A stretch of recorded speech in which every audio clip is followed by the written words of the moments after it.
सर्वविघ्नोपशान्तये सरस्वती नमस्तुभ्यं वरदे कामरूपिणे विद्यारम्भं करिष्यामि सिद्धिर्भवतु मे सदा। गुरुर्ब्रह्मा गुरुर्विष्णुः गुरुर्देवो महेश्वरः गुरुसाक्षात् परब्रह्म तस्मै श्रीगुरवे नमः। श्रुतिस्मृतिपुराणानाम् आलयं करुणालयं नमामि भगवत्पादं शङ्करं लोकशङ्करं शङ्करं शङ्कराचार्यं केशवं बादरायणं सूत्रभाष्यकृतौ वन्दे भगवन्तौ पुनः पुनः। ईश्वर गुरुरात्मेति मूर्तिभेदविभागिने व्योमवत्याप्तदेहाय दक्षिणामूर्तये नमः। शङ्कराचार्य मध्यमाम् अस्मदाचार्य पर्यन्तां वन्दे गुरुपरम्पराम्। शान्तमयं प्रदीप्तं विश्वात्महं विश्वजितनिरीशम् अत्यन्तशून्यं सकलैकनाथं श्रीविश्वकर्माणमहं नमामि। पञ्चकृत्यपरायणं सर्वव्यापिनमीशानं विश्वकर्माणमाश्रयेत्। सहनौ भुनक्तु सह वीर्यं करवावहै तेजस्विनावधीतमस्तु मा विद्विषावहैः। ॐ शान्तिः शान्तिः शान्तिः। श्रीगुरुभ्यो नमः। हरिः ओम्। நமோ விஸ்வகர்மனே. அனைவருக்கும் வணக்கம். இன்றைக்கு காண்ட மகாபுராணத்தில் இருக்கக்கூடிய நாகர காண்டம். முதல்ல இந்த காண்ட மகாபுராணம் 18 புராணங்களில் மிகவும் முக்கியமாக சொல்லப்படுகிறது. புராணம் அப்படின்னாக்கா இது எப்படி ஆரம்பிக்கிறது, எங்கிருந்து வருது அப்படின்னு பார்த்தோம்னாக்கா, வேதாந்த தத்துவங்களை உள்ளடக்கியதாக எளிமையான பாமர மக்களும் புரிந்து கொள்ளக்கூடிய வகையில தர்மா தர்மங்களை தெரிந்து கொள்ள வேண்டி, புண்ணிய பாவங்களை அறிந்து கொள்ள வேண்டி இந்த புராணமானது பல ரிஷிகளால் வழங்கப்பட்டது. நம்ம நிறைய கேள்விப்பட்டிருப்போம். அக்னி புராணம், சிவ புராணம், விஷ்ணு புராணம், கருட புராணம், இந்த மாதிரி பத்ம புராணம், பிரம்ம புராணம், பிரம்ம வைவஸ்வத்த புராணம், பிரம்மாண்ட புராணம், மார்கண்டேய புராணம், லிங்க புராணம், வாமன புராணம், வராக புராணம், இந்த மாதிரி தேவி புராணம், ஸ்ரீ பாகவத புராணம், இந்த மாதிரி எண்ணிலடங்காத புராணங்கள்ல கேள்விப்பட்டிருக்கோம். அப்ப இந்த வேதாந்த தத்துவங்களை, அதனுடைய சாராம்சங்களை எடுத்து சொல்லக்கூடியது புராணம். ஆனால் வேதம் எப்படி நாம உபநிடதங்களை, வேத சூக்தங்களை, மந்திரங்களை பிரமாணமாக, ஆதாரமாக, அத்தன்டிக்காக எடுத்துக்கிறோமோ அந்த மாதிரி புராணங்களை எடுத்துக்கொள்ள முடியாது. ஏன் அப்படின்னாக்கா, எப்படி ராமாயணம் அப்படின்னு மகாபாரதம் 2 கதைகளை வைத்துக்கொண்டு எப்படி இந்த ஃபிலிம் டைரக்டர் ஒரு கருவை மட்டும் எடுத்து எப்படி ஒரு ஃபிலிம் பண்றாங்களோ, அந்த மாதிரி நம்முடைய ரிஷிகளும் பல டைரக்டர் இருக்கிறாங்க. நம்ம ரிஷிகள்லையும் பல டைரக்டர்ஸ் இருக்காங்க. அவங்க என்ன பண்றாங்கன்னாக்கா, வேதத்தினுடைய ஒரு சாராம்சத்தை எடுத்துக்கொண்டு அதை வைத்து பல புராணங்களை அமைத்திருக்கிறார்கள். அதன் மூலமாக ஒரு கருத்தை சொல்ல வருகிறார்கள். எப்படி பிலிம் டைரக்டர் எப்படி ராமாயண மகாபாரதத்தில் இருந்து ஒரு சில கதைகளை, கதாபாத்திரங்களை எடுத்துக்கொண்டு ஒரு திரைக்கதை அமைத்து அதற்கு 2 சண்டை, 2 பாட்டு எல்லாம் வச்சு எப்படி திரைக்கதை அமைத்து அதன் மூலமா ஏதோ ஒரு சமூக கருத்தையோ, ஒரு குடும்பம் சார்ந்த ஏதோ ஒரு கருத்தை எப்படி சொல்கிறார்களோ, அது போல இங்க என்ன பண்றாங்கனாக்கா, நம்ம ரிஷிகள் எல்லாருமே வேதத்தினுடைய கருத்தை எடுத்துக்கொண்டு அதன் மூலமாக இந்த பாமர மக்களுக்கு தர்மத்தை எடுத்து உபதேசிக்க வேண்டும் அப்படிங்கிறதுக்காக இந்த புராணங்கள் அமைக்கப்பட்டது. இந்த புராணங்கள்ல பல்வேறு விதமான வரலாற்று களங்களும் அதுல மறைந்திருக்கும். வரலாற்று களங்கள் மட்டுமல்ல, இந்த சமூகத்தினுடைய வாழ்வியலும் அதுல மறைந்திருக்கும். அது நாம தான் தேடி பிடித்து எடுக்க வேண்டும். அப்போ இந்த வாழ்வியலினுடைய சமூக மக்களினுடைய வாழ்வியல் நெறிமுறைகள் எல்லாமே அதில் சொல்லப்பட்டிருக்கும். அப்படி அதில் எத்தனையோ புராணங்களில் பல்வேறு விதமான கதைகள் சொல்லப்பட்டிருக்கும். அப்போ இந்த புராணம் அப்படின்ற சொல்லுக்கு புரா நவம் ஏவ இது புராணக, முன்பு இருந்தது, கால ஓட்டத்தில் அது மீண்டும் மீண்டும் படிக்கும் பொழுது புதியதாக எது தோன்றுமோ அது புராணம் என்று சொல்லப்பட்டது.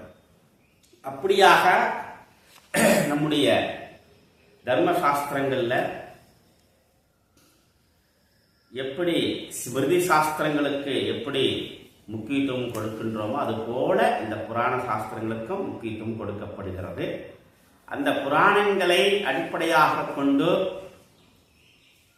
அந்த புராணங்களை முதன்மையாக கொண்டிருப்பவர்களை பௌராணிகர் என்று அழைக்கப்படுகிறோம். பௌராணிகர் அப்படின்னு சொல்றது, அவளையெல்லாம் என்ன சொல்றதுனாக்கா பௌராணிகர் அப்படின்னு சொல்றது. அப்ப இங்க இந்த புராணங்கள் அப்படின்னு எடுத்துட்டோம்னாக்கா அதற்குன்னு சில ஒரு வரைமுறை வச்சிருக்காங்க நம்ம ரிஷிகள்லாம். என்ன அப்படின்னாக்கா இந்த நைமிஷாரண்யத்துல தான் ஆரம்பிக்கும். எந்த புராணம் எடுத்தாலும் நைமிஷாரண்யத்துல ஆரம்பிக்கும். அது என்ன நைமிஷாரண்யம் அப்படின்னாக்கா நேமி ஆரண்யகம். நேமி ஆரண்யகம். ஆரண்யம் எப்படின்னா ஆரண்யம் அப்படின்னா என்ன அப்படின்னாக்கா நாம் என்ன கேள்விப்பட்டிருக்கிறோம், பிருகதாரண்யகம், பிருகதாரண்யக உபனிஷத். அப்போ ஆரண்யம் அப்படின்னா என்ன அப்படின்னா வனம், காடு, ஆரண்யம். காடு அப்படின்னாக்கா என்ன, அது இயற்கையாகவே அடர்ந்து இருக்கும், மரங்களும் செடிகளும் கொடிகளும் அடர்ந்து இருக்கும். அப்போ வரைமுறை இல்லாமல் இருப்பது காடு. வனம் அப்படின்னா என்ன அப்படின்னாக்கா ஓரளவுக்கு நெருக்கம் இல்லாமல் மனிதன் போய் வர அளவுக்கு இருக்கக்கூடிய அந்த இடத்த வனம்னு சொல்லுவோம். ஆரண்யம் அப்படின்னாக்கா தன்னுடைய தேவைக்காக அமைக்கப்படுவது, மரங்களை எல்லாம் வச்சு சுத்தியும் கார்டனிங் பண்றது. அப்ப அழகழகா கார்டனிங் பண்றது வனம், ஆரண்யம் அப்படின்னு சொல்றது. அப்படி இந்த ரிஷிகள் எல்லாம் என்ன பண்றாங்க அப்படின்னாக்கா பிரம்மனை நோக்கி தவம் செய்ய வேண்டும், யாகம் யஜ்யம் இயற்ற வேண்டும், அதற்கு ஒரு நல்ல இடத்தை தாங்கள் வழங்க வேண்டும்னு பிரம்மாட்டையே போய் கேட்கும் பொழுது பிரம்மா என்ன பண்றாரு அப்படின்னாக்கா ஒரு தர்மப்புள்ளை எடுக்கிறார். தர்மப்புள்ளை எடுத்து அப்படி ரவுண்டு பண்றார். ரவுண்டு பண்றதுக்கு நேமி சக்கரம். ரவுண்டுனா என்ன, நேமி. அந்த ரவுண்டு பெரிய தர்மப்புள்ளை எடுத்து ரவுண்டு பண்ணி இந்த பூமியில வச்சார். அந்த சர்க்கிள்ல நீங்க யஜ்ஞ தபஸ் ஜபம் எல்லாம் பண்ணுங்கோ அப்படின்னு அது பூமியில அது போட்டார். அப்படி அமைந்தது தான் அந்த நேமி, அந்த சக்கரத்துக்கு உட்பட்டது. அதற்குள் அடங்கிய அந்த ஆரண்யம் நேமி ஆரண்யம், நைமிஷாரண்யம் அப்படின்னு மறுவது. ஓகே, அப்படி அந்த நைமிஷாரண்யத்துல என்ன பண்றாரு, எல்லா புராணங்களுக்கு யார் அப்பா அப்படின்னாக்கா சூதர். சூதர் யாருன்னா வியாசருடைய சிஷ்யர். அவர்தான் எல்லா புராணங்களிலும் அந்த ரிஷிகளுக்காக எடுத்து சொல்லுவார். அப்போ ஒவ்வொரு முறையும் சூத பௌராணிகர் என்ன பண்றார், இந்த நைமிஷாரண்யத்துக்கு வரும் பொழுது எல்லா ரிஷிகளும் போய் அந்த வணங்கி விதிவத்து உபசன்னக பப்ரச்ச அப்படின்ற மாதிரி முறைப்படி போய் அவரை வணங்கி ஒவ்வொரு முறையும் ஒவ்வொரு கேள்விகள் கேட்பாங்க. அப்படி கேட்கும் பொழுது வந்த இந்த புராணங்கள் தான் இந்த 18 புராணம் அப்படின்னு சொல்றது. இந்த 18 புராணங்கள்ல அதுல மந்திர சாஸ்திரங்களும் உள்ள அடங்கியிருக்கும். அதுல என்னன்னா அப்படின்னாக்கா வேதத்தில் சொல்லப்பட்ட மந்திர சாஸ்திரங்களும் அதுக்குள்ள இருக்கும். அந்த மந்திர சாஸ்திரங்கள் எல்லா சகஸ்ரநாமங்களும் தியானங்களும் ஸ்தோத்திரங்களும் இவை எல்லாமே எங்கிருந்து வருது, புராணத்துல இருந்து வருது. வேதத்துல ஒன்லி we will take வேத மந்திர சூத்தாதி, அதாவது இறைவனை போற்றி புகழக்கூடிய அந்த வேத மந்திரங்களின் இறை சொரூபமா இருக்கக்கூடிய வேத மந்திரம். அது இதுல சொல்றது எல்லாமே ஸ்தோத்திரம் ஸ்துதி புராணங்களை சொல்லப்படுது.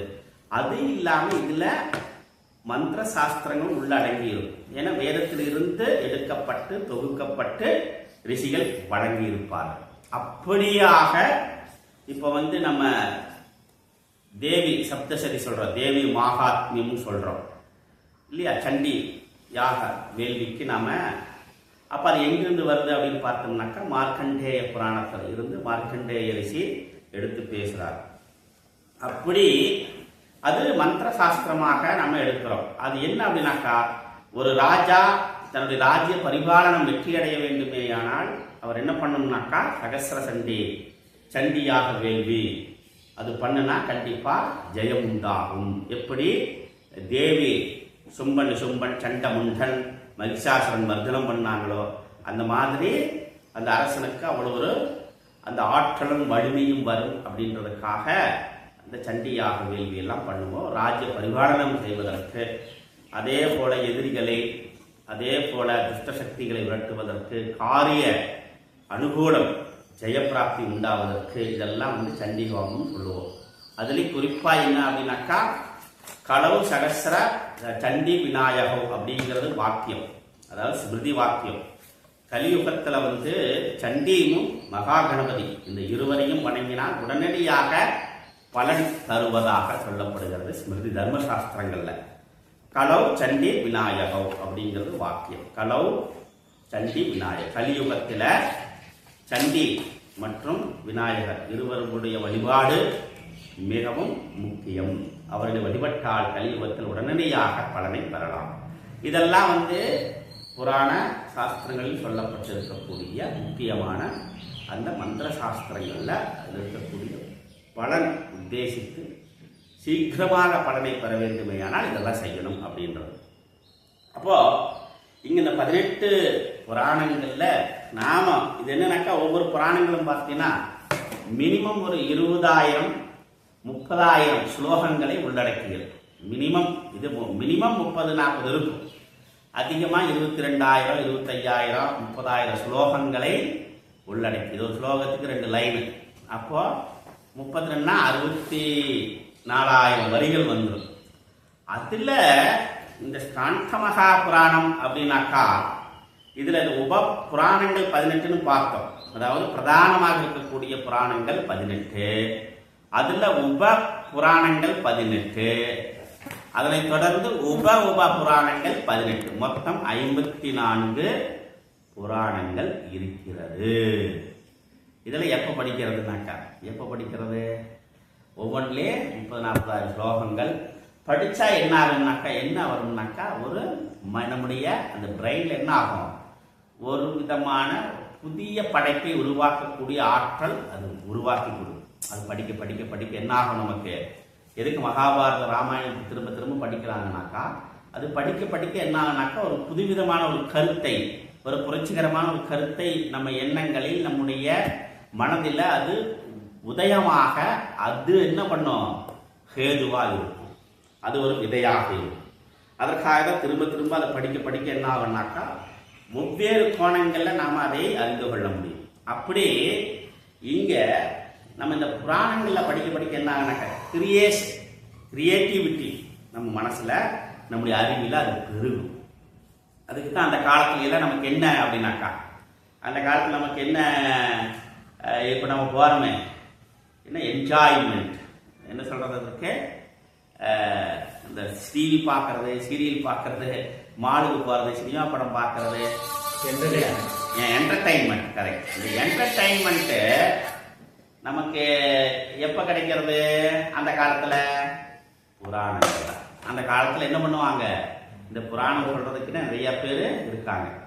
அப்படி இந்த புராணங்கள்ல சொல்வதற்கு நிறைய பேரு இருக்கும்போது அதுதான் அவங்களுக்கு என்னது அந்த காலத்துல என்டர்டைன்மெண்ட். அதை தவிர உங்களுக்கு வேற கிடையாது. அப்படி அந்த என்டர்டைன்மெண்ட்டை என்ன பண்றாங்க இந்த ரிஷிகள், அதுக்கு வந்த கதாகாலட்சேபர் எல்லாமே இதை பற்றி நிறைய சொல்லியிருக்காங்க. அப்ப இந்த என்டர்டைன்மெண்ட் பின்னாடி என்ன ஆகுது, அதுதான் கலை கூத்தாக பின்னாடி வெளிப்படுது. இந்த புராணங்கள்ல சொல்லப்பட்ட அந்த கதைகள் இருக்கு இல்லையா, அந்த கதைகள்ல பின்னாடிதான் என்ன ஆகுது, என்டர்டைன்மெண்டா அப்ப கொண்டு வர்றாங்க. வில்லு பாட்டுல வர்றது, கூத்து, நாடகம், எல்லாத்துக்கும் எது அடிப்படை, புராணம். அப்புறம் சினிமா படம் எங்க இருந்து வருது, எல்லாத்துக்கும் அடிப்படை. ஏன்னா அந்த புராணங்கள்ல விஷுவலைசேஷன் அப்படி இருக்கும். அது ரிஷியில் எழுதும் பொழுது என்ன பண்ணாரு, அப்படி பாக்குறோம், அம்பாள் அப்படியே 1000 வீரர்கள் படை சூழ, ரத்தம் அப்படியே சுண்டா, அப்படியே மேகவான் அப்படி அந்த விஷுவலைசேஷன் என்ன ஆகும், சூரிய கிரணங்கள் அப்படி படிக்க அப்படி பாக்குறான். இது விஷுவலைஸ் பண்ண எப்படி இருக்குன்னு நினைச்சுப்பாரு. அப்ப அந்த மாதிரி அப்ப என்ன பண்றாங்க, உடனே மகாபாரதம் படிக்கிறோம். உடனே இந்த 11 அக்ஷரோணி, இந்த பக்கம் 9 அக்ஷரோணி, இங்க 11 அக்ஷரோணி படைகள் புடைசூழ நிற்கிறத பார்த்தா எப்படி இருக்கும். 7 இந்த பக்கம் 11, பாண்டவர் சைடு 7 அக்ஷரோணி, கௌரவர்கள் சைடு 11 அக்ஷரோணி படைகள். அப்படி இருந்தா எப்படி பிரம்மாண்டமா இருக்கும். அப்படியே அந்த விசுவலைசேஷன் பண்ணிப்பாரு. அப்பா அப்படியே 10 பாகுபலி சேரணும் அந்த மாதிரி இருக்கும். அப்போ என்ன ஆகுது அந்த விசுவலைசேஷன். அப்ப அதுல இருந்து என்ன பண்றாங்க, கலை கூத்து நாடகம் இப்படியாக மருவி மருவி அப்புறம் என்ன ஆகுது, சினிமா வரைக்கும் வந்துச்சு. இதுக்கெல்லாம் மூலம் எங்கிருந்து வருது, புராணம் அப்படின்னு தெரிஞ்சுக்கணும். சரி, இந்த புராணங்கள்ல நான் சொன்னேன், இதுல பல்வேறு விதமான வாழ்வியல் நெறிமுறைகளும் சமூகத்தினுடைய வாழ்க்கை வரலாறுகளும் அதே மாதிரி இந்த தேசத்தினுடைய மண்ணினுடைய வரலாறும் இதுல ஒரு நாட்டினுடைய வரலாறும் இதுல மறைந்திருக்கும். அதெல்லாம் நாம் என்ன பண்ணணும், சல்லடை போட்டு சளிச்சு சளிச்சு சளிச்சு பார்த்து அது நாம தான் தேடி அதுல எடுக்கணும். அப்படியாக இங்க மொத்தம் 18 54 புராணங்கள்ல மிகவும் மிகப்பெரிய புராணமாக சொல்லப்படுவதே ஸ்காந்த மகா புராணம். இதுல இந்த ஸ்காந்த மகா புராணம் அப்படிங்கிறது பிரதான புராணங்களில் அந்த 18 புராணங்கள்லையும் வருது. தொடர்ந்து உப புராணங்கள்லையும் இந்த ஸ்காந்த மகா புராணம் வருது. ஏன் அப்படின்னாக்கா, இங்க இந்த ஸ்காந்த மகா புராணத்துல ஒவ்வொரு ரிஷிகள் கேட்கிறாங்க இல்லையா, கேட்கும் பொழுது அவங்க என்ன பண்றாங்க, இப்ப நம்ம பார்க்கிறோம் வேதத்தை நம்ம என்ன பண்றோம், மண்டலமாக பிரித்து பார்க்கிறோம். அப்புறம் என்ன ஆகுது, அத்தியாயமாக பிரித்து பார்க்கிறோம். இப்போ ரிக்வேதம் இருக்குது அப்படின்னாக்கா அது என்ன பண்றோம், நாம 10 மண்டலமாக பிரித்து நம்ம பார்க்கிறோம். 10 மண்டலமாக அதை டிவைட் பண்ணிக்கிறோம். இன்னொரு விஷயம் என்ன பண்றாரு, அதைய 8 அஷ்டகமாக பிரிக்கிறார். இன்னொரு விஷயம் என்ன பண்றாரு, 8 அஷ்டகமாக பிரிக்கிறார்.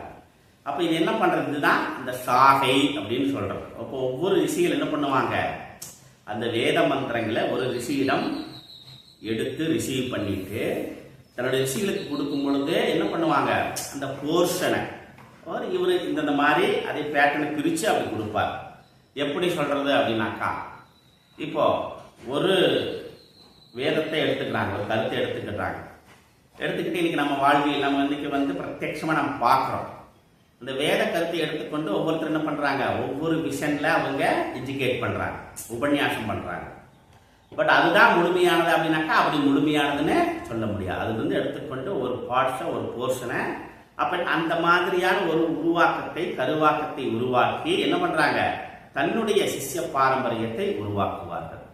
அப்படி வேத கருத்தை எடுத்துக்கொண்டு அதுல சொல்லக்கூடிய அந்த கருத்துக்களை இவர்கள் எப்படி புரிந்து கொண்டார்களோ அந்த பாரம்பரியத்தை இவர்கள் உருவாக்குவார்கள். அப்படி உருவாக்குனது என்ன ஆகுது, ராமானுஜர், மத்வாச்சாரியார், ஆதிசங்கரர், அத்வைதம், விசிஷ்டாத்வைதம், துவைதம் அப்படின்னு சொல்றது.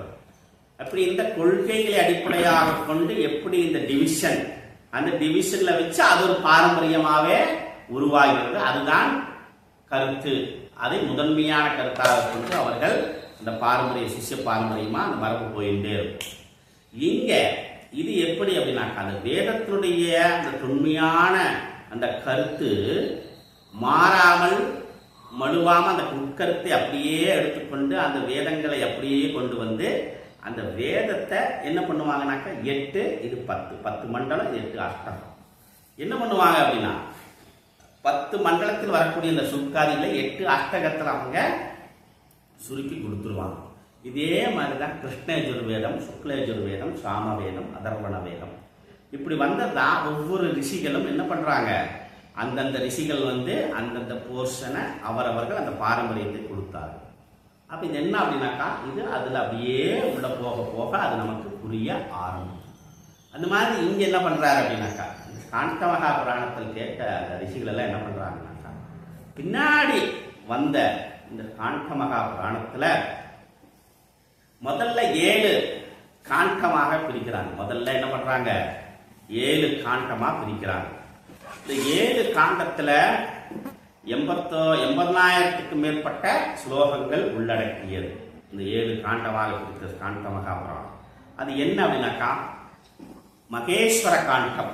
முதல்ல மகேஸ்வர காண்டம், அடுத்தது வைஷ்ணவ காண்டம், அடுத்தது பிரம்ம காண்டம், அடுத்தது காசி காண்டம், அடுத்தது அவந்தி காண்டம், அடுத்தது நாகர காண்டம், அடுத்தது பிரபாசா காண்டம் அப்படின்னு சொல்றது.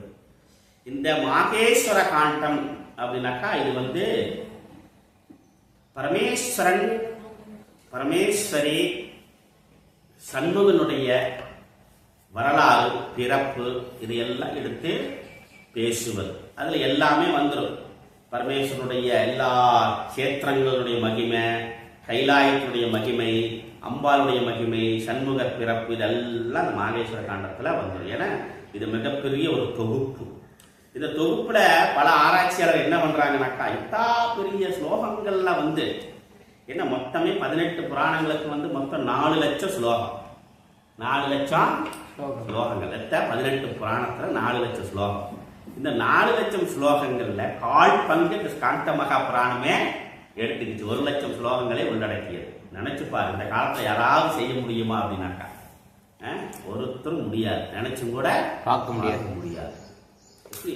அப்படி இங்க என்ன பண்றாருனாக்கா, இந்த மாகேஸ்வர இந்த 1 லட்சம் ஸ்லோகங்களை உள்ளடக்கியது இதுல இந்த 7 காண்டங்களாக பிரிக்கப்பட்டு இந்த மாகேஸ்வர காண்டத்துல என்ன ஆகுது அப்படின்னாக்கா, இதுல ருத்ர அம்சத்தை பற்றி சிவனுடைய அம்சம், சிவனுடைய அம்சத்தை எல்லாம் பேசியாச்சு. அதனுடைய தேவி அம்சம், சண்முக பிறப்பு, அதுல வரக்கூடிய அசுரர்கள் எல்லாம் அதெல்லாம் பேசிடுது.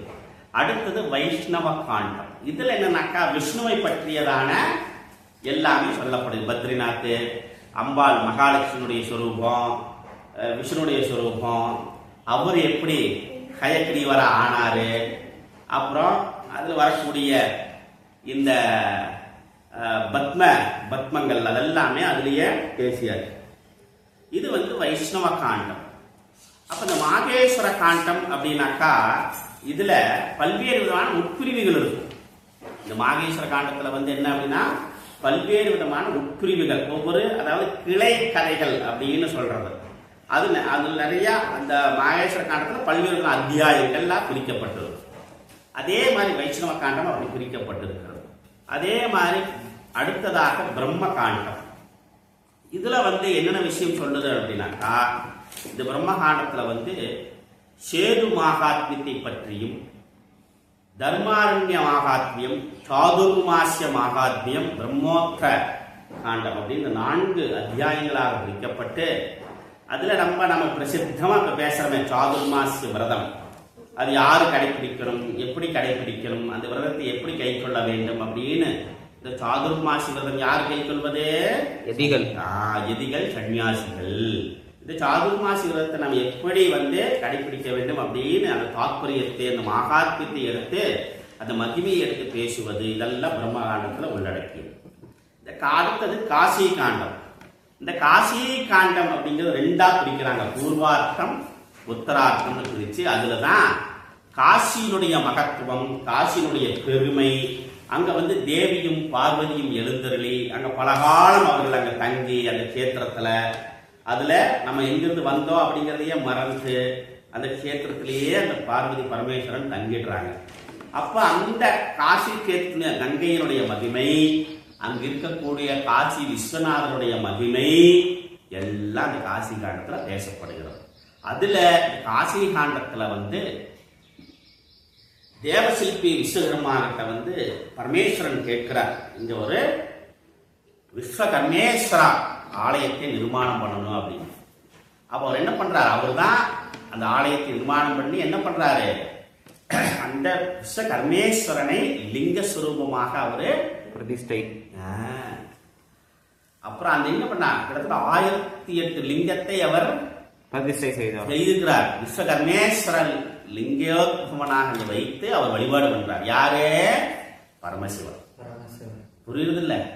அப்ப அந்த சிவன் என்ன பண்றாருனாக்கா, அந்த பரபிரம்மத்தை லிங்க சுரூபமாக விஸ்வகர்மேஸ்வரனை, இந்த விஸ்வத்திற்கெல்லாம் அதிபதியாக இருக்கக்கூடிய அந்த பரமாத்மாவை, அந்த விஸ்வநாதனை என்ன பண்றாரு? விஸ்வகர்மேஸ்வர லிங்கமாக வழிபட்டது பின்னால் என்ன ஆகுது?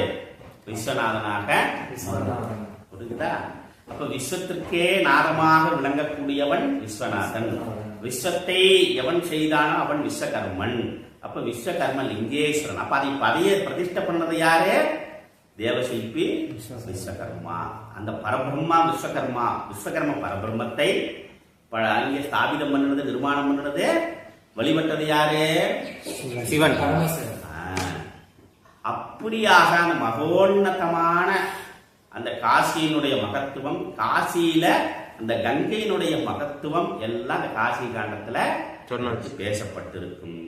அடுத்தது அவந்திகா காண்டம். அது இதே மாதிரி நிறைய இந்த உட்கதைகளை உள்ளடக்கியது. அதனை தொடர்ந்து வருவது நாகர காண்டம். இதுவும் என்ன ஆகுது? உத்தரார்த்தம் பூர்வார்த்தம் அப்படின்னு 2 பிரிவாக பிரிக்கப்பட்டு, இந்த நாகர காண்டம் அப்படின்றதும் என்ன அப்படின்னாக்கா, பல்வேறு விதமான சடங்கு சம்பிரதாயங்களை எல்லாம் எடுத்து இந்த காண்டமகா புராணத்துல சொல்லப்பட்டிருக்கிறது. இந்த ஆச்சாரிய பெருமக்கள் இதை பார்க்கும் பொழுது என்ன நினைக்கிறாங்கனாக்கா, இவ்வளவு பெரிய புராணங்கள், இவ்வளவு பெரிய விஷயங்கள் சொல்லப்பட்டிருக்கிறது அப்படின்னா, பின்னாட்கள்ல இது இடைச்சொல்கள் நிறைய இருந்திருக்கலாம் அப்படின்றது அபிப்பிராய பேதம் இருக்கு. அபிப்பிராய பேதங்கள் அப்போ அதுல என்னன்னா, இப்போ ஒவ்வொருடைய அரசனுடைய வாழ்வியலும் சொல்லப்பட்டிருக்கிறது, ஒவ்வொரு நாட்டினுடைய மகத்துவம் அங்க சொல்லப்பட்டிருக்கிறது. அதனை தொடர்ந்து நம்முடைய விஸ்வகர்ம பரபிரமத்தினுடைய தாத்பரியம், விஸ்வகர்ம அந்த வம்சத்தை பற்றியான சடங்கு சம்பிரதாயங்கள் எல்லாம் இதுல பேசப்பட்டிருக்கிறது. அப்ப என்ன நினைச்சிருக்காங்க, அந்த காலத்துல சில விஷயங்களை என்ன பண்ணுவாங்க, இலைமறை காயாக ஒரு சில விஷயத்துல அதுல இணைப்பாங்க. எதற்காகனா, அந்த வரலாறு, வரக்கூடிய வரலாறு இவருக்கெல்லாம் தெரிய வேண்டும். ஏன்னா இன்றைக்கு நமக்கு பல்வேறு விதமான வரலாறு நமக்கு கண் முன்னாடியே அழிஞ்சிருக்கு. ஒரு 100 ஆண்டுக்கு அப்புறம் என்ன நடந்தது அப்படின்னு நமக்கே தெரியாது. அப்ப நம்ம எதைய ஆதாரமா வச்சு பார்க்கிறோம்? இந்த மாதிரி எழுத்து வடிவங்கள் இருக்கக்கூடிய இந்த நம்ம என்ன ஆர்க்கியாலஜி டிபார்ட்மெண்ட்ல இருக்கக்கூடிய செப்பேடு, இந்த மாதிரி நூல்கள், இதுதான் நமக்கு ஆதாரம். அதுல எழுதப்பட்ட கருத்துக்கள் அத்தனையும் உண்மையா இருக்குமா அப்படின்னு நம்ம சொல்லவும் முடியாது. சொல்லப்பட்ட கருத்துக்கள் அத்தனையும் பொய்யா இருக்குமானோ சொல்ல முடியாது. அப்ப என்ன, அதுல சில விதமான கருத்துக்களை நாம் எடுத்துக்கொண்டு அதன் மூலமாக நாம வரலாற்றுகளை நாம் என்ன பின்னோக்கி, அதுல உள்நோக்கி பின்னோக்கி நாம் அதை பார்க்கணும். அப்பதான் அப்படியாக இந்த பல்வேறு விதமான இனக்குழுக்களுடைய வரலாறுகளும் வாழ்வியலும் செதஞ்சு போச்சு. அப்படி செதஞ்சு போன அந்த வரலாறுகள் பின்னாட்கள் யாராவது ஒருத்தர் அதைய திரும்ப புரட்டி போடுவாங்க, திரும்ப அதை மீட்டெடுப்பாங்க அப்படிங்கிற ஒரு நம்பிக்கையில என்ன பண்ணுவாங்க, இந்த மாதிரியான ஆதாரங்களை அங்கங்க பதிவு செய்வாங்க. புரியுதா? அப்படி பதிவு செய்யறது அந்த நாகர காண்டம்.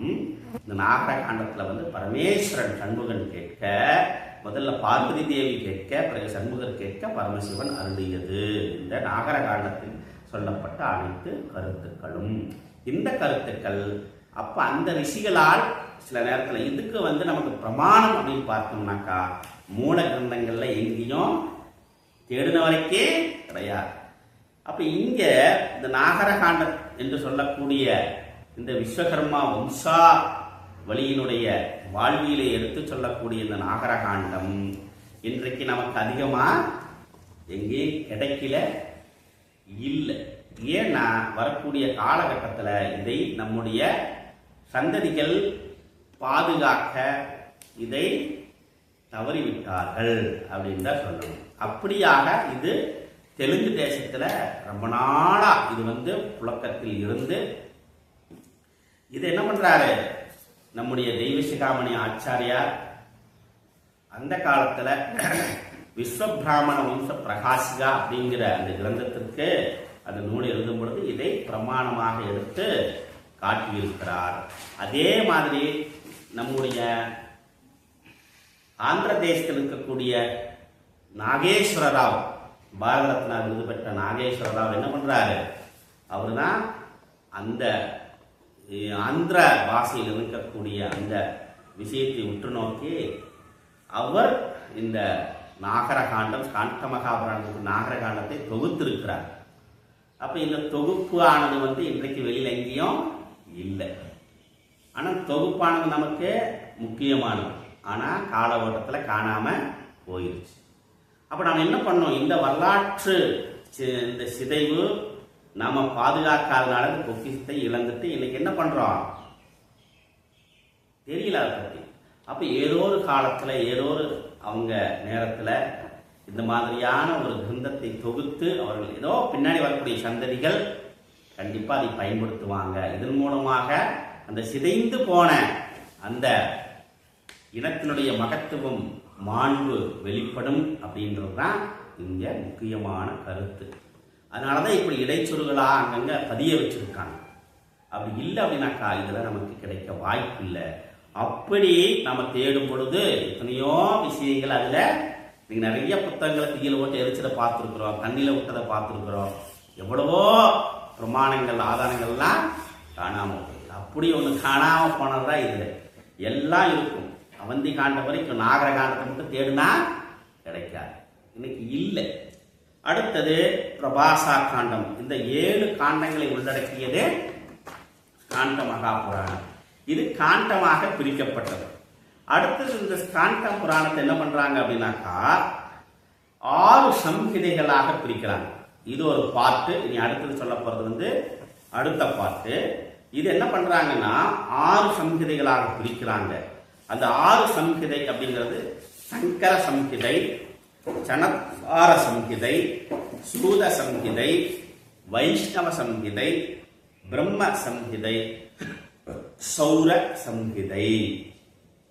இந்த சம்ஹிதையில ஒண்ணு பிரம்ம சம்ஹிதை அல்லது சௌர சம்ஹிதையில இந்த நாகர காலத்துடைய தாத்பரியம் உள்ள இருக்கலாம் அப்படிங்கிறது என்னுடைய அபிப்பிராயம். இது என்னுடைய அபிப்பிராயம். அடுத்தது அதே மாதிரிதான் இந்த சங்கர சம்ஹிதை, கணக்குமார, சூத, வைஷ்ணவ, பிரம்ம, சௌர இந்த 6 சம்ஹிதைகள்ல அது என்ன பண்ணுவாங்க அத்தியாயமாக பிரிக்கப்பட்டு இந்த சங்கர சம்ஹிதை என்று சொல்லக்கூடிய சிவ ரகசியம், சிவன் உபதேசித்த இந்த ரகசியம் என்னன்னா அது என்ன பண்றாங்க 7 பிரிவா பிரிக்கிறாங்க. அதுக்குள்ள அதுல சம்பவ காண்டம், அசுர காண்டம், மகேந்திர காண்டம், யுத்த காண்டம், தேவ காண்டம், தட்ச காண்டம், உபதேச காண்டம். இதுல நமக்கு இப்ப கிடைச்சது இந்த சங்கர சம்ஹிதையினுடைய இந்த சம்பவ 6 காண்டங்களை உள்ளடக்கிய இந்த சங்கர சம்ஹிதை மட்டும் தமிழ்ல அழகா பண்ணி வச்சிருக்காங்க. இதுவே கிட்டத்தட்ட 1000 பக்கங்களுக்கு மேற்பட்டு இருக்கும். இது மட்டும் இப்போ அவைலபிள், மற்றது எதுவுமே இல்லை. இதுல இப்ப கஷ்யப்ப முனிவர் என்ன பண்றாருனாக்கா இந்த சிவனுடைய மகத்துவத்தை பெருமையை எடுத்து பேசக்கூடிய, கந்தனுடைய பிறப்பை எடுத்து பேசக்கூடிய, அவர் வரலாறை பற்றி எடுத்து பேசக்கூடிய இந்த 6 சம்பவ, அசுர, மகேந்திர, யுத்த, தேவதட்ச இந்த 6 காண்டங்களை அவர் தமிழ்ல மொழிபெயர்த்திருக்கிறார். இது காண்ட மகாபுராணத்தில் வரக்கூடிய சங்கர சம்ஹிதையினுடைய அதுள்ள கூடி வரக்கூடிய ஒரு 6 காண்டத்தை மட்டும் தமிழ்ல மொழிபெயர்த்திருக்கிறார். அது இல்லாம நம்ம கிட்ட 5 சம்ஹிதைகள் இருக்கிறது. அதை யாரும் பண்ணியிருக்கலாம், இருந்திருக்கலாம், எங்கேயும் கிடைக்காது. எத்தனையோ லைப்ரரி தேடியாச்சு, எங்கேயும் கிடைக்கல.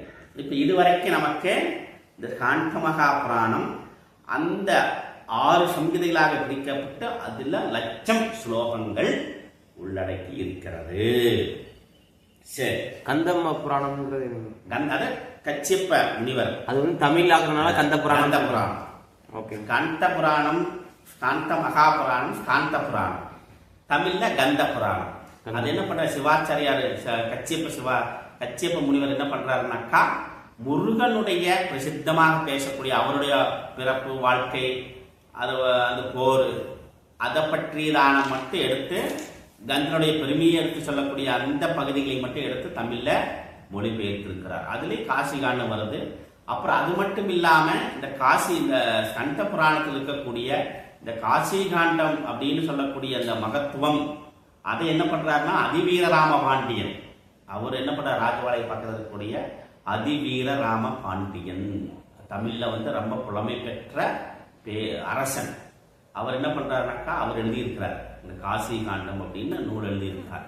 ஸோ இதெல்லாம் வந்து நமக்கு வந்து அறிதற்கரிதான சுவடிகள். அது அந்த அதிவீரராம பாண்டியன் தான் முதன்னு எழுதுறாரு. எழுத்தறிவித்தவன் இறைவன் ஆகும் அப்படின்னு அவர் தான் எழுதுறாரு. எழுத்தறிவித்தவன் இறைவன் ஆகும் அப்படின்னு.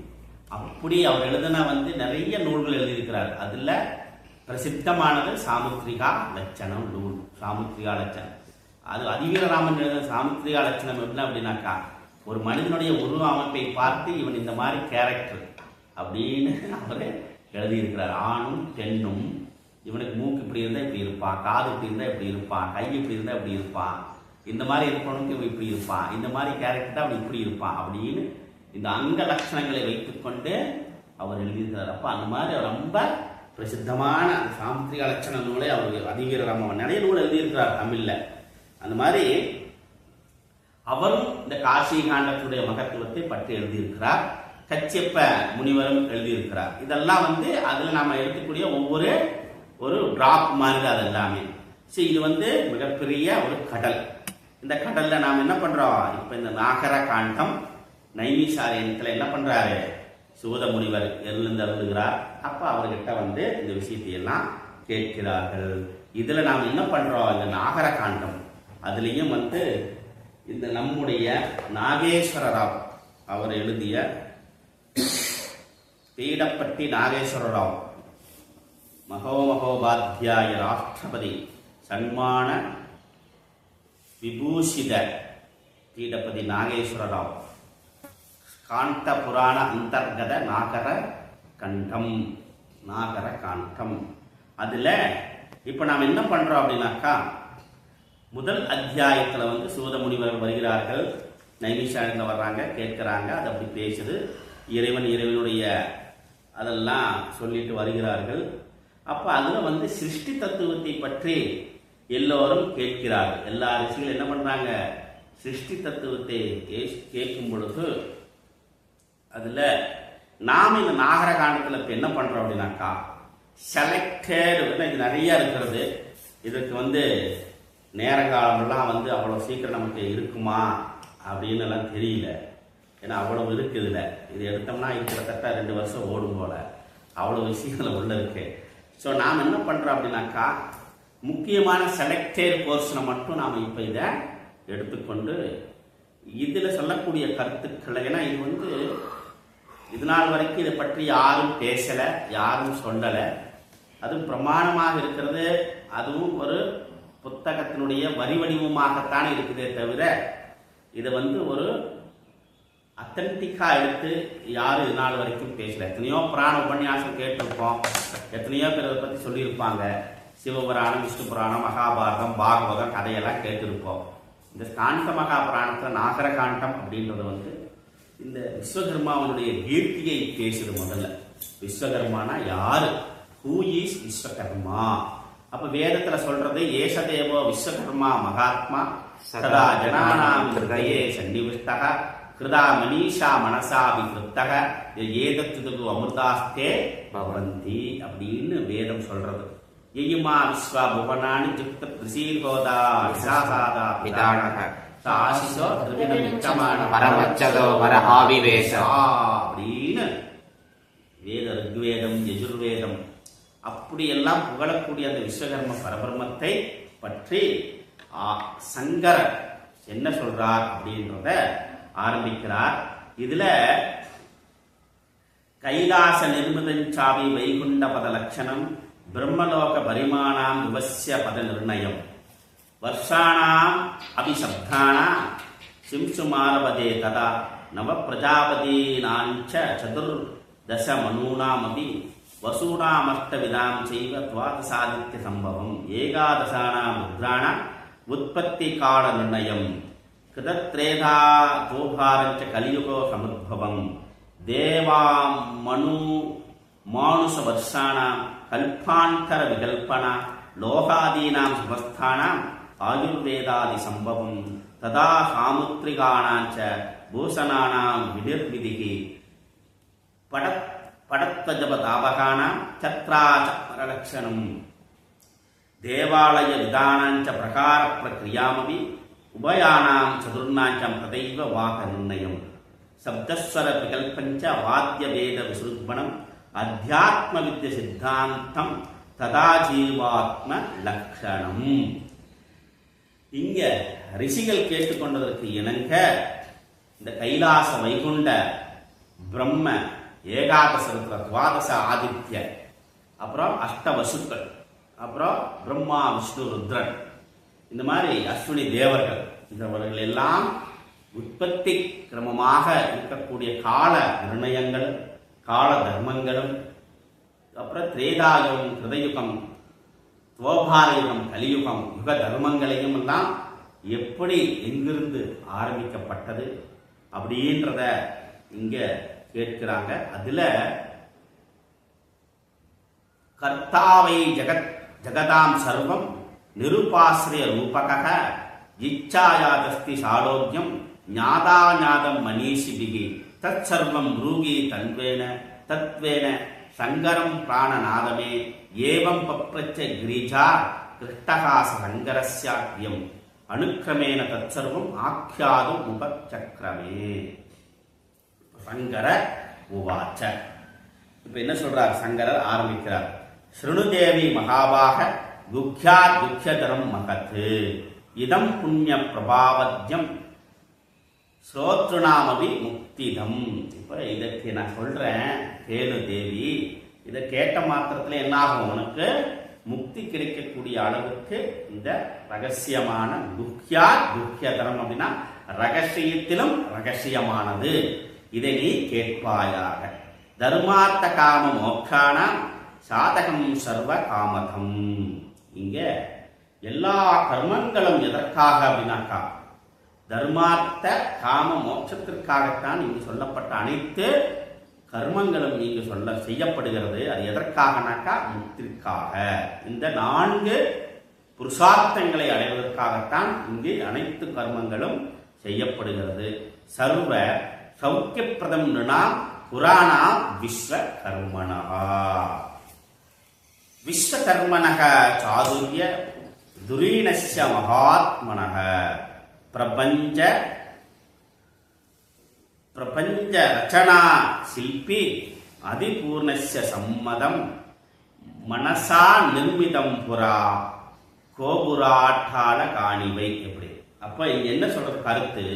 விஸ்வகர்ம சூக்தத்தினுடைய தாற்பயத்தை விஸ்வகர்மா மனசாயத்விகாயா தாதா விதாதா பரமோத சந்திரகே தேசாமிஷ்டானி சமிசாமதந்தி யத்ர சப்தரிஷி பரயேதமாவுகோ.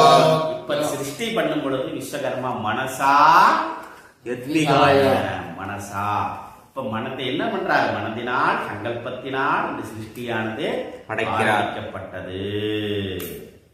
சர்வசாஸ்திரார்த்த தஜ்ஞை திரலோக்கிய சில்ப சில்பினக. இதுக்கு என்ன சொல்றதுன்னா சில்ப வித்யா ரகசிய உபனிஷத்து என்ன சொல்றதுனாக்கா ஜெகத் சர்வம் சில்பமயம்.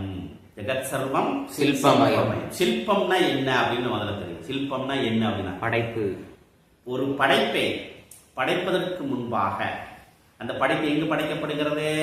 ஹிருதயத்தில் மனதினால் படைக்கப்படுகிறது. அந்த படைப்பு தான் பின்னாடி என்ன ஆகுது? பிரத்யட்சமா வெளிப்படுகிறது. ஒரு டிராயிங் பண்றோம், ஒரு வீடு பண்றோம், இல்ல ஏதோ ஒரு படைப்பை படைக்கும் முதல்ல என்ன பண்றாரு? ஆல்ரெடி கற்பனை பண்றாரு. அப்ப கற்பனை பண்ணும்போது என்ன உள்ள மனதுல ஃபார்ம் பண்றாரு, உருவாக்குறாரு. அது அதுக்கு பேர் என்ன சொல்றது? சில்பம். அப்ப அந்த என்ன சொல்ற அந்த என்ன கிரியேஷன் உள்ள பண்ணினாரோ அது அப்படியே வெளிப்படுது. அதனால என்ன ஆகுது? ஜெகத் சர்வம் சில்பமயம், ஜெகத் சர்வம் பிரம்மமயம், பிரபஞ்சமயம் அப்படின்னு சொல்லல. ஜெகத் சர்வம். ஏன்னா யத் பஷ்யதி யத் பாவம் தத் பஷ்யதி. எதை நான் உள்ள பார்க்கிறேனோ அதுவே நான் வெளியிலையும் பார்க்கிறேன். அப்ப என்ன ஆகுது? விஸ்வகர்மா மனசா யத் விகாயா தாத்தா விதாத்தா. அப்ப சராச்சர ஊர்வன் சராச்சர ஜடாச்சர உயிருள்ள உயிரற்ற இந்த மாதிரி எண்ணற்ற படைப்புகளை எங்கிருந்து படைத்தார் அப்படின்னாக்கா, அப்ப இங்க என்ன சொல்றாரு? மனசா நிர்மிதம் புரா, மனசா நிர்மிதம் புரா. என்னது? திரைலோக்கி சில்ப சில்பினக, சில்ப சில்பினக. எதை இங்க பார்த்தாரோ அதையே அங்க கொடுக்கிறார். அப்ப நம்ம என்ன பண்றோம்? அந்த நம்ம இப்ப பார்க்கிறோம், இப்ப விக்கிரகம் வடிக்கிறோம். அப்போ இந்த மனசுல முதல்ல அந்த பரமேஸ்வரன் பரமேஸ்வரியை நான் என்ன பண்றேன்? மனசா தியாயாமி, மனசுல அப்படியே பார்க்கிறேன். பார்க்கும்போது இந்த ரூபம் அப்படியே வருது. ரூபம் வந்து என்ன ஆகுது? அப்படியே அம்பாள் வந்து அப்படியே அப்படி ராஜ பரிவாரம் பண்ற மாதிரி அமர்ந்திருக்கிற மாதிரி பார்க்கிறேன். முருகனை பார்க்கிறேன், அப்படியே அந்த அழகான சுரூபம் அப்படியே இருக்குது. 4 கரங்கள் இல்லையா, 6 முகங்கள், 12 கரங்களோட அப்படி பார்க்கிறேன். எதை பார்த்து அதை அப்படியே நான் வடிக்கிறேன். அதற்கு அப்ப எதை பார்த்தேனோ அதற்கு சில்பம்னு பேரு. அப்படி பகவான் மனசுல எதை பார்த்தாரோ விஸ்வகர்மா மனசா எதை பார்த்தாரோ அதை அப்படியே சிருஷ்டி பண்றார். விஸ்வகர்மாக்கிய லோக பிரதீதஸ்ய மகாத்மனக புராணாம் சர்வ சாஸ்திராணாம் சாரதரம் மகத்து பிரவக்ஷாமி சுனுஸ்வ தத் கதாஸ்தி ஜகதாம் பூர்வே. அப்படின்னு என்ன பண்றாரு? அந்த படைப்பை படைத்த அந்த விஸ்வகர்மா யாரு? ஜெகத் சர்வம் சில்பம்.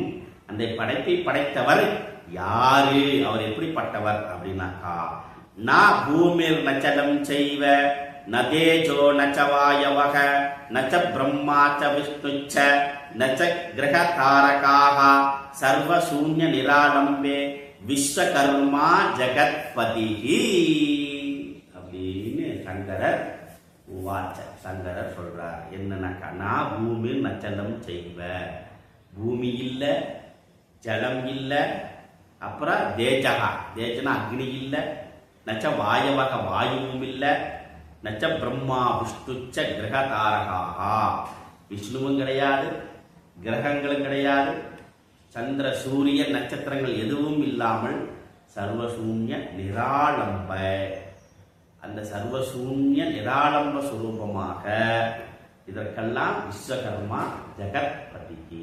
அவரே என்ன பண்ண, அனைத்தும் இல்லாத பொழுது அவர் மட்டும் இருக்கிறார். அவரே ஜெகத்பதி, ஜெகத்துக்கெல்லாம் அவர்தான் பதி. கோ பிரம்மா நச்சகோ விஷ்ணுகோ கோ ருத்ரகோ ததைவச்ச ச விஸ்வகர்மா நமான்தே வேதவாக்கம் ததா ஸ்மிருதி. இது நான் சொல்லல, வேத வாக்கியங்களே சொல்லப்படுகிறது. யாரு பிரம்மா, யாரு விஷ்ணு, யாரு ருத்ரன் அப்படிங்கிறத யாரு என்ன பண்றாரு?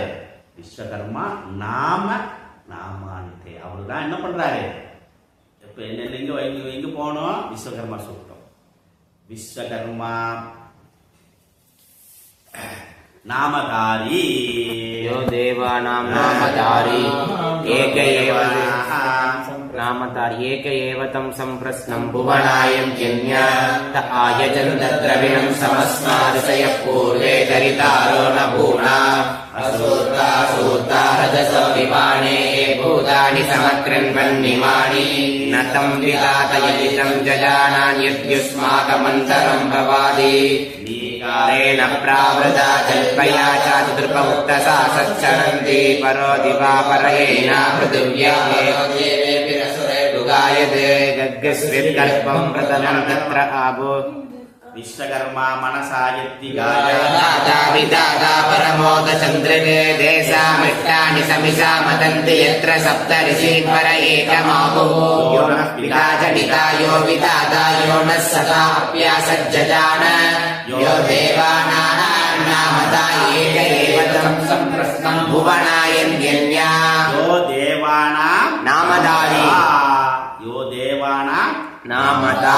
யாரு நாமத்தை கொடுத்தார்னாக்கா, சிருஷ்டி பண்ணிட்டு நீ விஷ்ணு, நீ ருத்ரன், நீ சிவன், நீ அஸ்வினி தேவர், நீ பிரம்மா அப்படின்னு யாரு பேர் கொடுத்தாருனாக்கா விஸ்வகர்மா நாம. அவர் தான் கொடுத்தார். யார் விஷ்ணு? கோ பிரம்மா, கோ விஷ்ணு, கோ ருத்ரா. யாரு? கஹ ருத்ரஹா. அவர் யாருனாக்கா விஸ்வகர்மா அதனாலதான் விஸ்வகர்மாக்கு நாமதாரி. யோனப்பிதா ஜனிதார், யோ பிதாதா யோ தேவானா நாமதாரி. வேத வாக்கியம், ஸ்ருதி வாக்கியம். அதை இது என்ன சொல்றாரு? வேத வாக்கியம் ததா ஸ்மிருதி, அதை நீ நினைவில் கொள். அப்படியே இது வேத வாக்கியம். அவரே பரமேஸ்வரன் என்ன சொல்றாரு? வேத வாக்கியம் அப்படின்றார். ஏதத் வேதஸ்ய சப்தார்த்தம் வேதா வேதஞ்ச கத்யதே.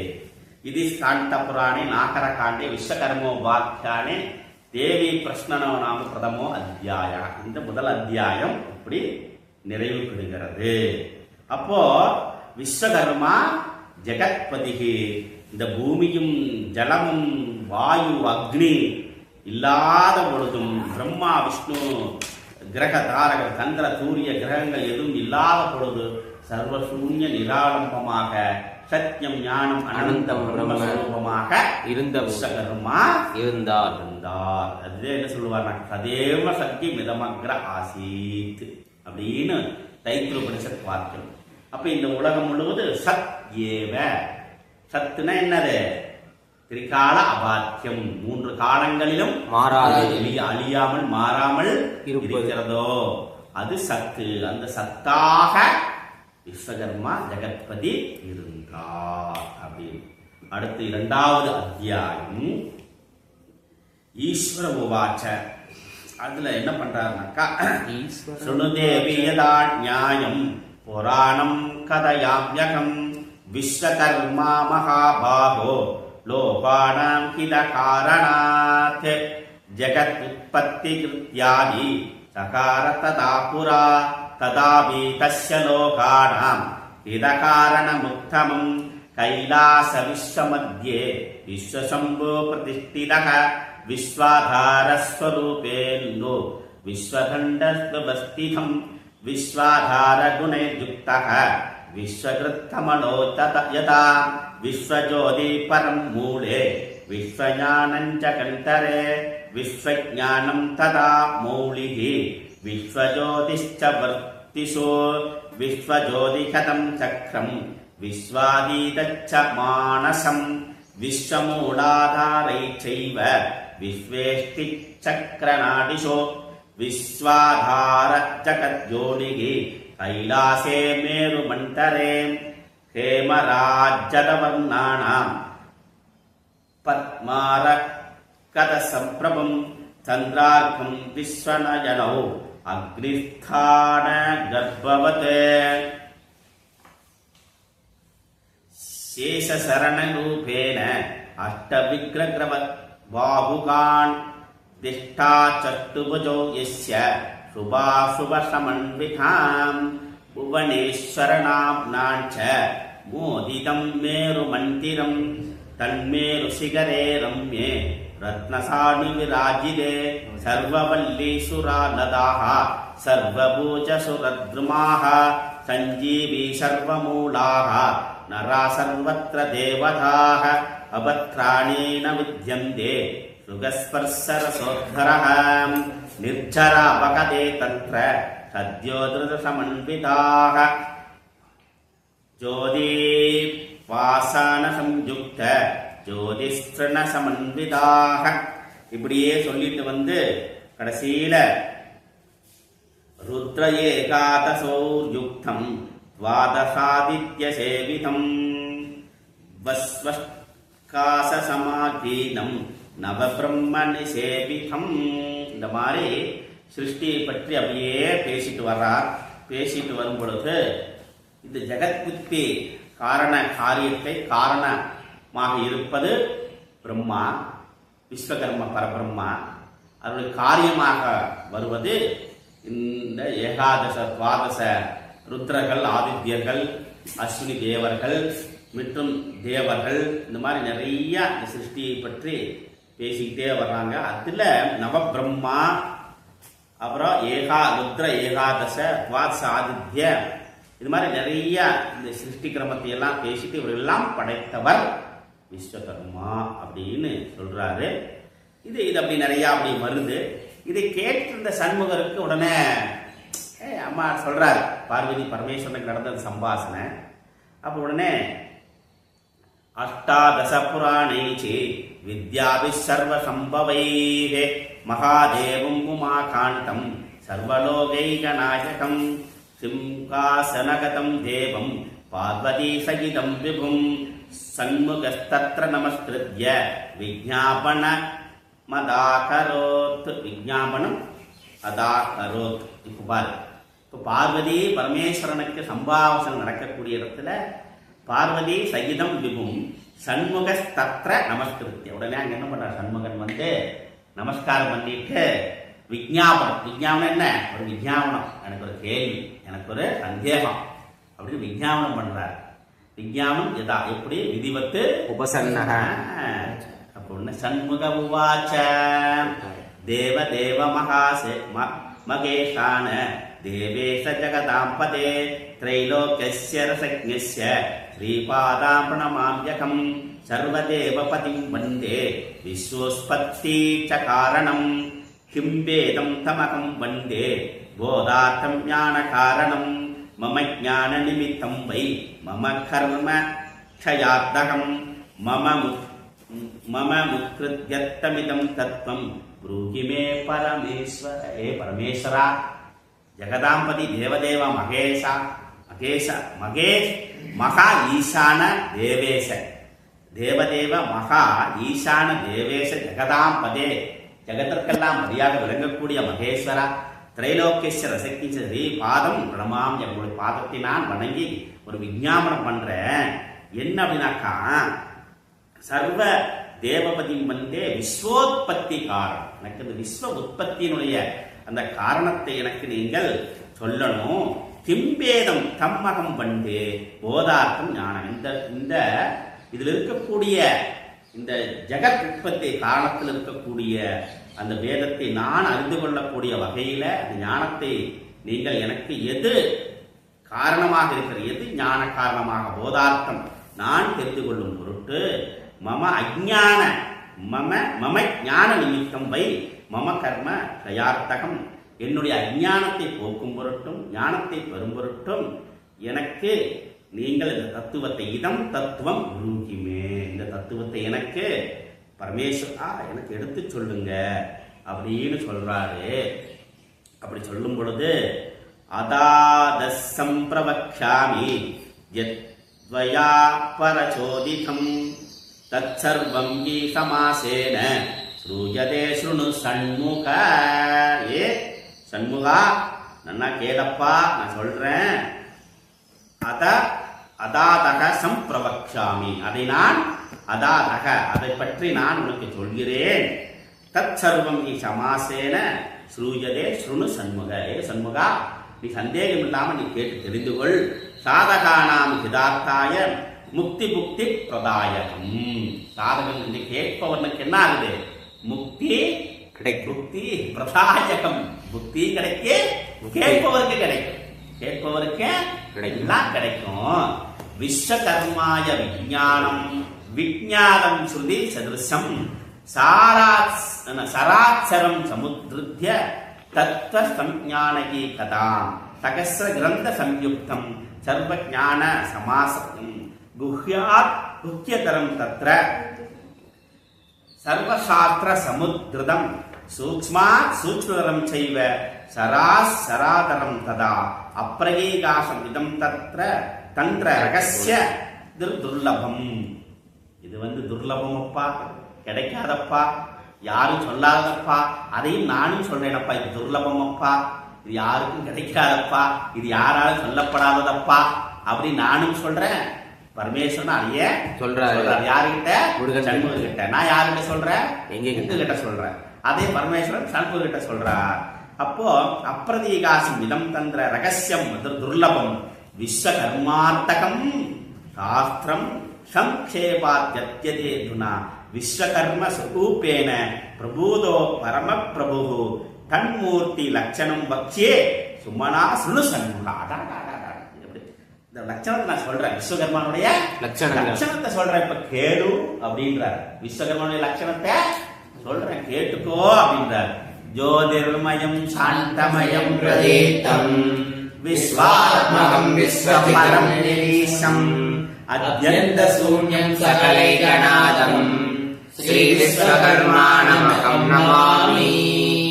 என்ன போடுறாருனாக்கா ஜோதிர்மயம் சாந்தமயம் பிரதீப்தம் விஸ்வாத்மகம் விஸ்வபரம் நிரீசம் அத்யந்த சூன்யம் சகலம் கலாபம் ஸ்ரீ விஸ்வகர்மாணம் அகம் நமாமி அப்படின்னு யார் சொல்றா? பரமேஸ்வரன் சொல்றாரு. சிவன் என்ன பண்றாரு? அகம் நமாமி. விஸ்வகர்மாவை அகம் நமாமி நான் வணங்குகிறேன். முடிஞ்சுதா? புரிஞ்சுதா? அவ்வளவுதான். அப்ப ஜோதிர்மயம் சாந்தமயம் வேதாந்த தத்துவம் ஆரம்பிக்கிறார். ஜோதிர்மயம் சாந்தமயம் சாந்தமயம் பிரதீப்தம் விஸ்வாத்மகம் விஸ்வ ஜிதன் நிரீசம் ஸ்மரணம் நிரீசம் அத்யந்த சூன்யம் சகலம் கலாபம் ஸ்ரீ விஸ்வகர்மானம் அகம் நமாமி அப்படின்னு அறிந்து விளக்கம் போயிட்டே இருக்கு. அடுத்து மறுபடியும் சொல்றாரு, துதிக்கிறார். மறுபடியும் பரமேஸ்வரன் என்ன பண்றாரு? நிரஞ்சனம் நிராகாரம் நிர்விகல்போ நிர்விகல்பம் நிரூபகம் நிராகாரம் நிராடம்பம் நிர்விதானம் நமாம்யகம்.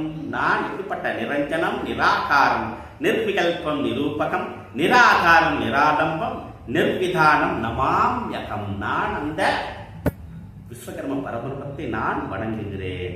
அநாதிமப்ரமேயஞ்ச அரூபஞ்ச யதா ததா த்ரைலோக்கியமயம் ஈசத்வம் விஸ்வகர்மன் நமோஸ்துதே.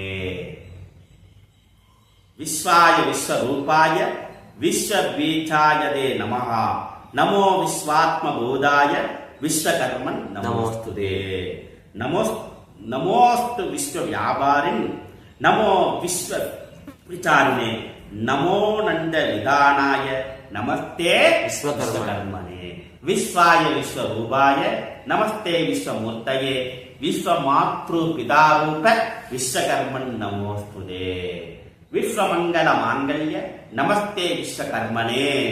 விஸ்வசைய விபோ விருக்ஷகாகே சம்சிதௌ ராகோபாசாக சம்பன்ன விஸ்வகர்மனே வீக்ஷிதக ததோபமான பிரம்மாண்ட பீஜமோகாரம் ஏககம். ஓங்காரம் பிரபவம் சர்வ த்ரைலோக்கியம் சராச்சரம் சா விருக்ஷத்ரி குணாத்மா ச குஹ்யாத் குஹ்யதரம் மகத் பராத் பரமிதம் வக்ஷே சுமனா சுண்ணு சதா சிவக விருக்ஷாக்கரே ச மகாசம்புகோ விஸ்வகர்மா த்ரயாத்மக. சா விருக்ஷ பஞ்ச சாகாத்மா பஞ்ச பிரம்மாத்ம ரூபதா. பஞ்ச பிரம்மாத்ம ரூபமாக அவர் விளங்குகிறார். தத் வேதகம் இதம் வச்சே சுமனாசுனு சண்முகா. இப்படிப்பட்ட அந்த விஸ்வகர்ம பரபிரம்மத்தை நீ என்ன பண்ணும்? கேளு, புரிந்துகொள். இதை நான் உனக்கு வச்சியே. சுமனா நல்ல மனதை உடையவன். சுமனான என்ன? நல்ல மனதை உடையவனே, சமதமா குணங்களை உடையவனே சுருண்டு சண்முகா அப்படின்னு சொல்லிட்டார். இதை நாளை நாம் விசாரம் செய்வோம். ஓம் பூர்ணமத பூர்ணமிதம் பூர்ணாத் பூர்ணமுதச்யதே பூர்ணஸ்ய பூர்ணமாதாய பூர்ணமேவாவசிஷ்யதே. ஓம் சாந்தி சாந்தி சாந்தி. ஹரி ஓம் ஸ்ரீ குருப்யோ நமஹ.